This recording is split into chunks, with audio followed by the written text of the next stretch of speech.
Two other cars really removed themselves from the race. And the one that comes to mind is Joey Logano. Yes.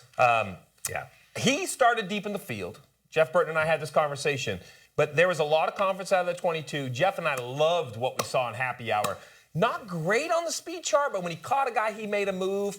And the run he put from the green flag to the end of stage 1 is perhaps one of the best runs we've seen all year. Started outside the top 20, went all the way to the win.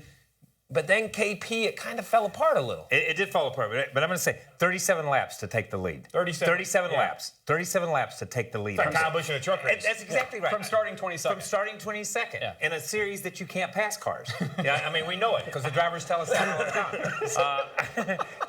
So, I mean, it was a phenomenal run. I mean, and he picked him up, he put it down. It's like you say, he'd run that high line, and it looked like he was 40 miles an hour faster when he would come off the wall. The difference was, though, is when the 22 lost track position, and everyone has done it, where it really fell apart for Joey Logano, I thought was a bit too much aggression at the wrong time. And it starts with a 4-wide move into turn 3. I get it. You got to be aggressive. Right. But this one, I thought, I mean, the apron comes up. Let's take a look at this move. Down the backstretch, he runs. And he's inside the 37. Listen, they're awful late to be getting in there 4 wide. I put that purely on Joey Logano. He sends the 37. I mean, look where he's at. I mean, KP, you're a driver. That's awful late to be diving in there. That is incredibly late, and he's not even he's just barely to the quarter pound. And then when he comes off of turn 4 or turn 2, he's going to get a run on the 41 of Daniel Suarez, and Daniel is there. I think Joey was mad because he felt like he had. But I don't think Daniel knew that Joey was mad at him. That anything was going on. Well, he let him know again. Number one. But look for me. That's a back it down, get your head back in the game, and go again. Don't go force the issue in the next corner. So I have an opinion on this, but I'm going to let the professor go first. So the question to you is very simple. Should Daniel Suarez, he did it early. He raced his teammates, got out there to the lead.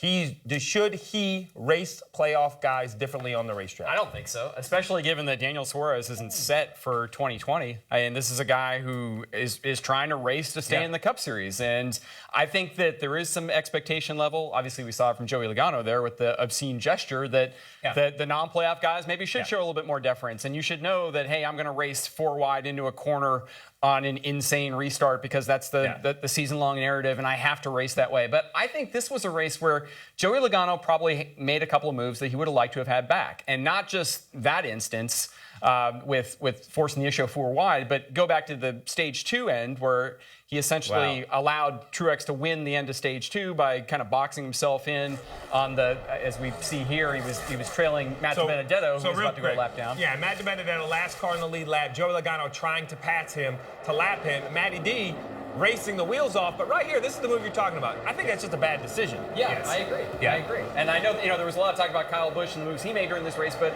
I think that's one Joey Logano would like to have back, and maybe on that restart as well. And then right here, I think they're unrelated. I think this is, hey, help the fellow Toyota out, let him back on the lead lap. We'll let the black helicopter fly around and see if they were texting while driving. I don't think they have time to do that. Man. So here's my thing. Daniel Suarez's future is unknown, non-playoff guy. Jimmy Johnson, politely, I think, could give 2 craps left. So he's going to drive everybody because he wants to win a race. There are other drivers. Austin Dillon has had a miserable year. I don't think he cares about any playoff drivers. The non-playoff guys, Ricky Stenhouse Jr., he might put the mittens on around Ryan Newman. I think he appreciates his new teammate. But he's going to race everyone else very difficult. So to answer that question, I don't think they are going to race them. And I think it's going to be very clear that these playoff drivers have better realized that. Because on these restarts, they better know, don't take an inch thinking that guy's going to give you a foot, because he's thinking he's not going to give you the inch you're going to try to take. Listen, we have this conversation every year. But I think it's different this year. It is different. It's different with this rules package. These restarts. Because of the restarts. That's why it's different. Okay? So it is. But we have this every year. It's all of a sudden we get to the playoffs, and it's the haves and the have-nots. The haves are in the playoffs. The have-nots are out of the playoffs.